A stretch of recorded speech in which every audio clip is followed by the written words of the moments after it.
Mark.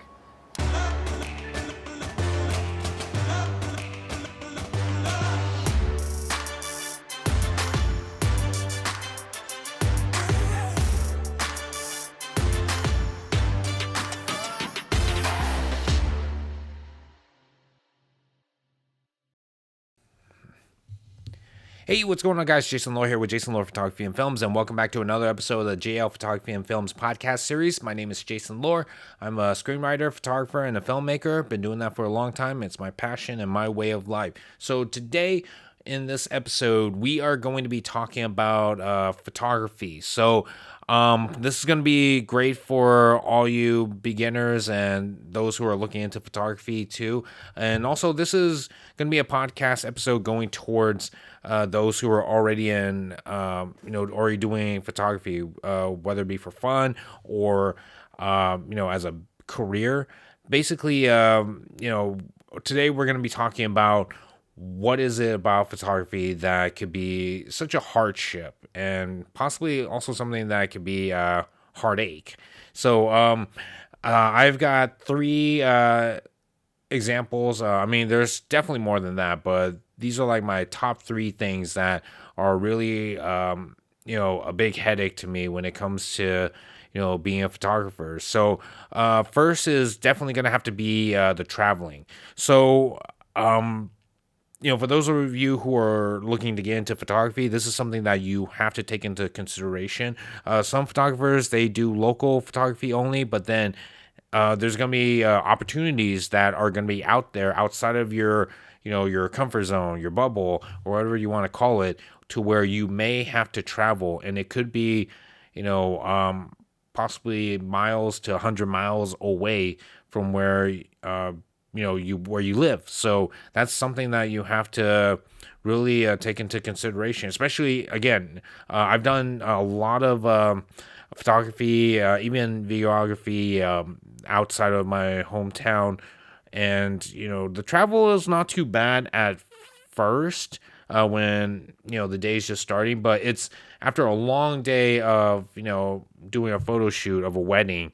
I'm just so drained out to where I don't even want to do anything. I just want to go straight to bed. But unfortunately for me, I was about at least 80 miles away from where the wedding took place. So, it was a long drive home too, because right around the time I left, it was traffic hour. And so I was basically stuck in traffic. So, just know that that's the reason why when you do, charge your clients, that you want to take into consideration the traveling cost, especially like right now, with the gas being so high. It's like, some people just don't want to travel at all because, gas is expensive.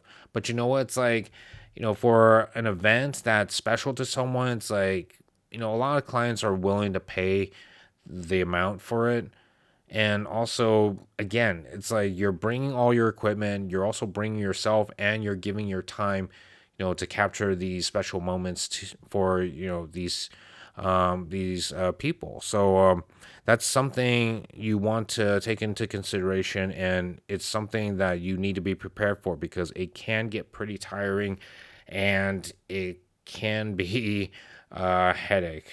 But it's like, as a photographer, I won't mind the travel, but it's just definitely one of the things that can be a heartache when it comes to photography.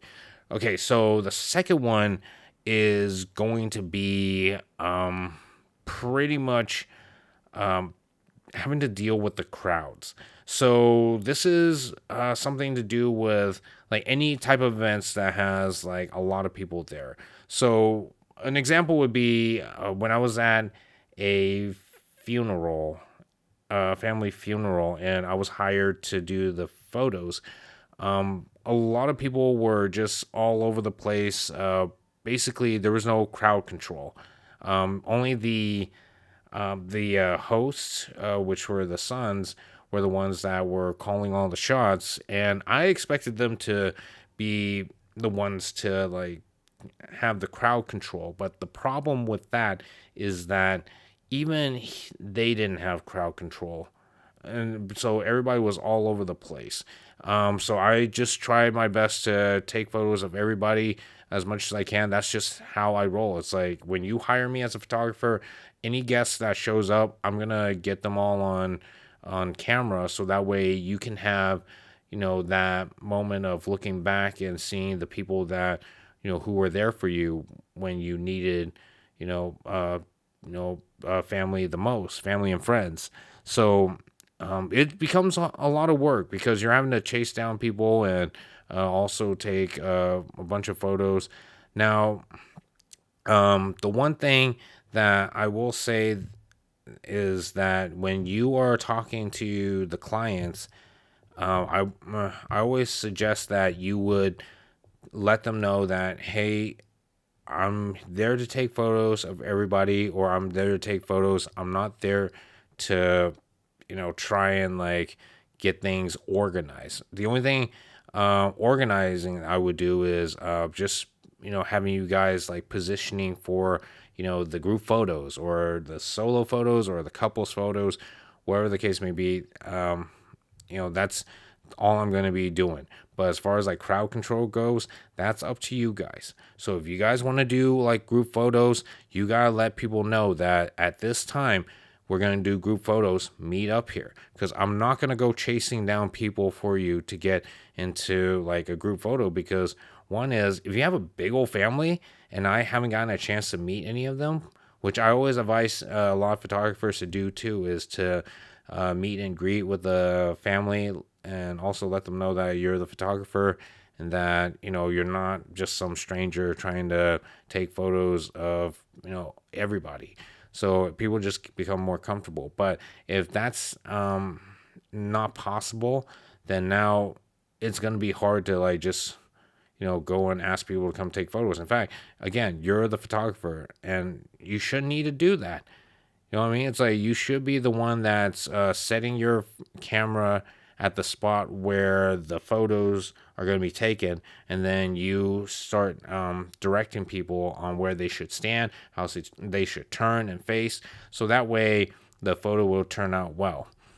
All right, so that's pretty much it as far as like the second issue, or I shouldn't say issue, but the second heartache of being a photographer. And this actually leads me up to the next one, which is my all-time biggest heartache. Is it's kind of similar to crowd control, but it's again having to deal with like huge crowds. And basically, I'll describe it to you, this final one, which is when you're trying to take a group photo and the rest of the family or the rest of the friends are in the back trying to get their own photos in too. So I get it. Everybody wants to remember this moment. Everybody's not going to get these photos that I take because it's really up to the bride and the groom or the clients that hired me to distribute out the photos to who they think should get the photos. So that's why they would pull out their cell phones and just start taking photos while I have everybody lined up. And that's an example that happened too at the same funeral. And basically, I have all the elders and all the siblings of the families all together. But the thing was that when you are trying to take the photo, everybody should be looking at you at the lens, so that way, um, you know, everybody you can see everybody's face basically. But the thing is, like with people in the back and on the sides yelling, "Oh, hey, hey, over here, over here! No, no, no! Look over here, guys, over here!" Now I get photos of like everybody's eyes crossing around, looking the other way, and it just ruins the shot. It's totally unnatural and it's totally a mess. So there's moments at that moment where I just really wanted to tell these guys, dude, you guys need to get out of here. Because I'm trying to get a photo of these guys and I need it to look professional and I need it to look good. But, for me, like having the patience that I had, I didn't want to like cause any trouble because, that's not what I'm here to do. I'm here to take photos. Now, my solution was this was that okay, who here is taking a photo? So basically, I started directing people because apparently, again, the brothers or the people that were running the whole funeral didn't know how to do crowd control. And I think like they were thinking the same thing as me. They didn't want to sound like dicks. But to me, I'm being hired to take photos and I need the photos to look good because it's not just going to be something that they see, but people around there could be seeing it too. And they could really like the photos or they could really hate the photos and say, oh, you're a great photographer. It's like, wow, you're a really terrible photographer. Look at how the pictures look. So, what I ended up doing in that situation is I started telling people, okay, who's taking photos? Okay, you're taking a photo. Everybody look at her phone. Okay, are you done? Okay, are you taking a photo? Okay, everybody look at hers. And then finally I go back to my camera now that everybody's taking their photos. Now I tell all the guys, okay guys, look at me. And you know what? That was the only way to get the shots. But the one thing that ticked me off the most was that someone in the background had the nerves to call out or actually say out loud. It's like, wow, I thought we hired Jason to be the photographers, and he's having people taking photos. Yeah, that's when I I simply almost left the room. Like seriously, like took all my camera equipment and left the room because that was by far like one of the things that really got me upset was the fact that someone not only was trying to tell me how to do my job but also trying to degrade me in front of everybody. And so again, this is something that you know the clients were supposed to be responsible for is the crowd control. And that's why I always tell my clients, it's like, hey, so we need to find a time where you guys are going to get together to get photos. And we need to do it quick because, one, a lot of people are going to distract you guys and distract all of us from getting these photos done. And two, most importantly, is that you're not going to get the venue all day. In fact, for that situation, they only had like half an hour left. They only had like half an hour left, and I already knew that they were going to be scrambling around trying to find all the family members who are also, all over the place and try and get photos together with them. But again, time is always against you as the photographer and also the clients who are putting together the event.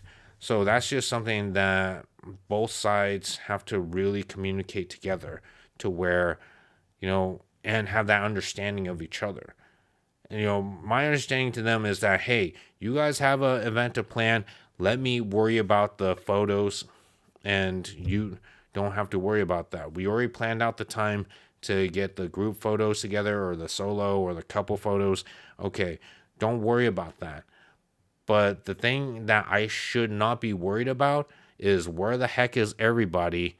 And also, why are all these people in here, you know, uh, basically interfering with the photo shoot of your special moment? That's something that you have to get across to them because, again, I'm the photographer, not the traffic director, not the crowd control.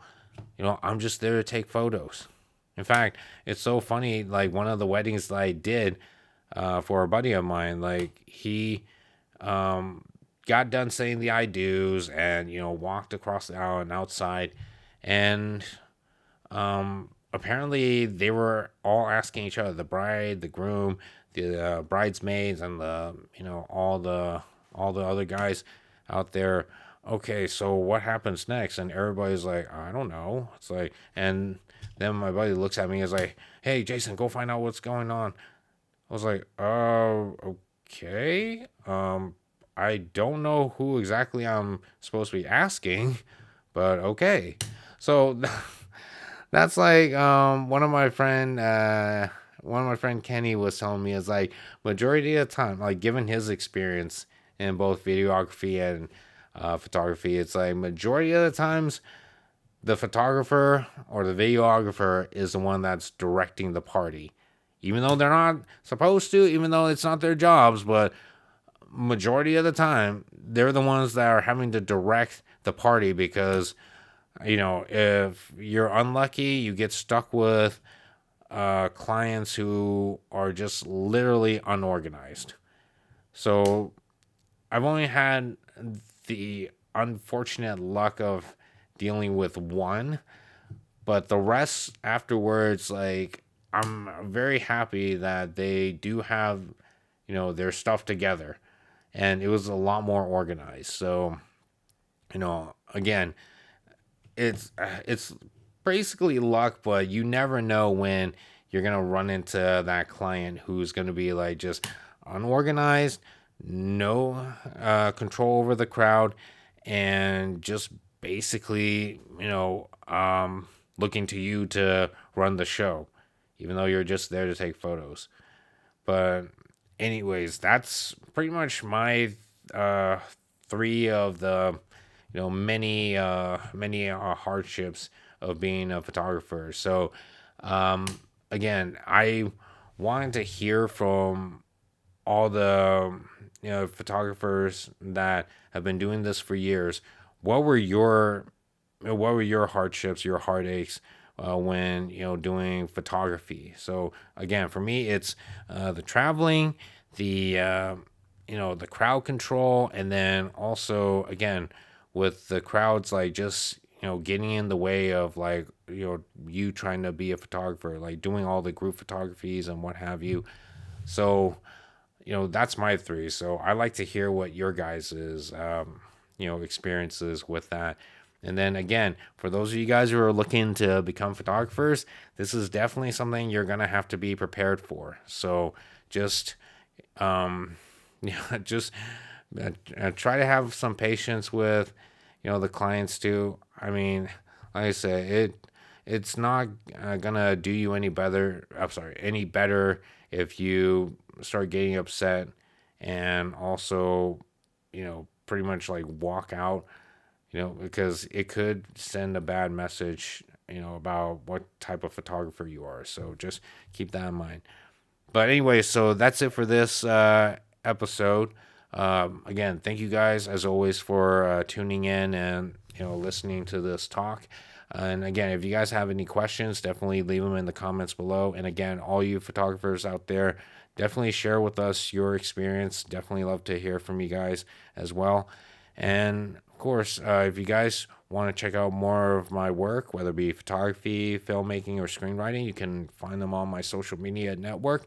And also, if you guys haven't done so either, definitely click that subscribe button in my YouTube channel. So that way you can get more updates on podcast episodes or videos, reviews, and events and projects that I'll be involved in the future. So looking forward to hearing from you guys. Until next time, this is Jason Lore with Jason Lore Photography and Films, bringing art, stories, and entertainment.